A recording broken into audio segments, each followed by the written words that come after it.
দিচ্ছিলেন, কাজ চলছিল, ছোট দুটো র্যাঙ্কও পেয়েছিলাম, সেটা বিল্ডু স্যারই করে দিয়েছিলেন। কিন্তু হঠাৎ আমার সিনিয়র আমার হাতটা ছেড়ে দেয়। হঠাৎ একদিন জানতে পারি উনি আর নেই এখানে। তখন আমি সেন্টার নিয়ে ফেলেছি, প্লাস টিমও ছোট হয়েছে। তখন আমি আমার হাজবেন্ড দুজনে চিন্তা করলাম তাহলে আর করবো না, কারণ কেউ তো নেই, কি করে করব, কিছুই তো জানি না।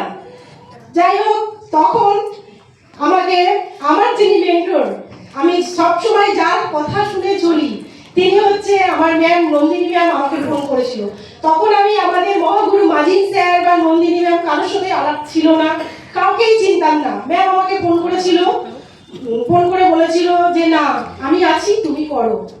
তা আজকে যে টপিকটা দেখছেন না, তারপর থেকে লাগাতার আমি একটার পর একটা অ্যাচিভমেন্ট পেয়েছি। সেটা কিন্তু আমাদের মহাগুরু মাজিন স্যার আর নন্দিনী ম্যামের জন্য। কারণ ছোট্ট ছোট্ট করে আমাকে একটু একটু করে ওনারা শিখিয়েছেন। সব থেকে বড় যেটা আমাকে ম্যাম শিখিয়েছেন, আমি কোনো ভিডিও করতে পারতাম না, এমনকি কোথাও যেতেও পারতাম না ওনার হাজবেন্ডের সাথে ছাড়া। উনি টানা 2 বছর আমাকে ব্যান্ডেলে বা নৈহাটিতে যেখানে হোক মিটিংয়ে নিয়ে এসছে, নিয়ে গেছে। আর ম্যাম আমাকে লাগাতার বলে গেছে তোমাকে একা বেরাতে হবে, তুমি একা বেরাও ঘর থেকে, তুমি পারবে। আর আমি বলতাম না ম্যাম পারবো না। ম্যাম সবসময় বলতো তুমি বেরাও, তুমি পারবে। মানে 24 ঘন্টা প্রচুর বকাও দিয়েছি এর জন্য। দিয়ে আমি একবার আমার হাজবেন্ডকে বললাম দুজন যেতে হবে, আমি একাই যাই একদিন। আর ম্যাম আমাকে বলেছিল, সেই দিনটা আমার খুব মনে পড়ে, আমাকে যখন দুর্গাপুর থেকে আমার হাজবেন্ড ট্রেনে চাপিয়ে দিয়েছিল, ম্যাম টানা আমার সাথে বলেছিল এখানে নামো, এই ট্রেনে যাবো, এইভাবে যাও। আর একজন মা যেমনি তার সন্তানের খবর নেয় না, খেয়েছো, ঘুমিয়েছো বা শরীর কেমন আছে, নন্দিনী ম্যাম আমার কাছে ঠিক তেমনই রেগুলার খবর সেটা উনি নেয়। আর সব থেকে বড় কথা, আরেকটা কথা বলছি, ব্ল্যাক ডায়মন্ড থেকে রয়্যাল ডায়মন্ড থেকে রয়্যাল ব্ল্যাক ডায়মন্ড হতে এসে আমি মাজিন স্যারের কাছে প্রচুর বকা খেয়েছি। মানে এত বকেছে, আর স্যার আমাকে বলেছিল যে আজকে আমি এই টপিকটা পেয়েছি। তার জন্য স্যারকে আমি অনেক অনেক ধন্যবাদ জানাই, কারণ স্যার যদি আমাকে না বলতো আমি এই টপিকটা কিন্তু পেতাম না। আর আরেকটা জানি বলি, মানে যেটা খুব কষ্টের ব্যাপার, স্যার একটা কথা বলতো, আমি সবসময় শুনতাম। স্যার বলতো কিছু পেতে গেলে কিছু স্যাক্রিফাইস করতে হবে আর কষ্ট করতে হবে, তবেই কিছু পাওয়া যায়। 2 তারিখে স্যার একটা কাউন্সিলিং প্রোগ্রাম রেখেছিল বর্ধমানে। আমি যখন বাড়ি ফিরি, যার কাছে আমি বড় হই, হঠাৎ আমি বাড়ি ফিরতেও পারিনি, গাড়িতে শুনছি আমার মাসি মারা গেছে ডিসেম্বরের 2 তারিখে।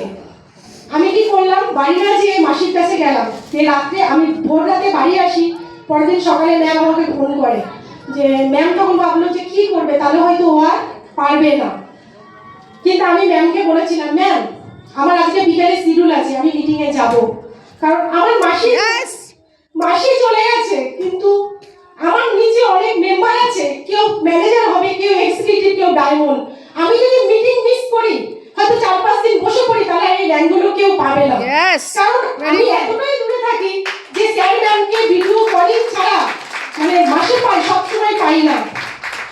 এবার সমস্ত স্যার আমাকে কন্টিনিউ প্রচুর প্রোগ্রাম দিয়েছে, ফোনে ম্যামও দিয়েছে। আরও একটা ঘটনা ঘটেছিল আমার সাথে, ডিসেম্বরের 10 তারিখের মধ্যে প্রচুর ঘটনা ঘটে। আমি মিটিংয়ে যাচ্ছি, একটা বাইক এসে এমনভাবে আমাকে মারলো, আমি মেন রোডের উপর পুরো পড়ে গেছি।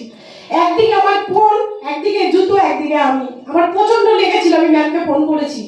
ম্যাম বললো বাড়ি চলে জানার না ম্যাম, আমি মিটিংয়ে যাবো। কারণ আমার এই টপিকটা চাই, এই র্যাঙ্কটা আমি স্যারকে কথা দিয়েছি, এটা আমি নেবো। এবং প্রচুর কিছু। আর আমাকে সাথ দিয়েছে আমার ফ্যামিলি, যেমনি আমার হাজবেন্ড সবসময় আমাকে সাথ দেয়। আর আরও সাথ দিয়েছে আমার হাটলাইন, তারা প্রচন্ড পরিমাণে আমাকে সাথ দিয়েছে। আর সিনিয়র এখানে তো সবাই আছে, যেমনি এখানে পলি ম্যাডাম রয়েছে, আমাদের মহাগুরু আছে, ম্যাম আছে, এরা সবসময় আমাকে সাথ দিয়েছে। এরা আমার পাশে না থাকলে হয়তো পেতো না। আর আজকে টাইম খুব শর্ট, তবে একটা ছোট্ট মেসেজ আমি এখানে দিতে চাই। যদি সিনিয়র, মানে আমি আমার কথা বলছি, যদি আমি টিকে থাকি টিম ভাঙবে গড়বে, আমি টিকে থাকলে টিম আবার হবে। তাই আমি আমাকে যারা সাপোর্ট করে, আমাকে যারা ভালোবাসে, আমি সব সময় যে কোনো পরিস্থিতিতে তাদের সাথে আছি।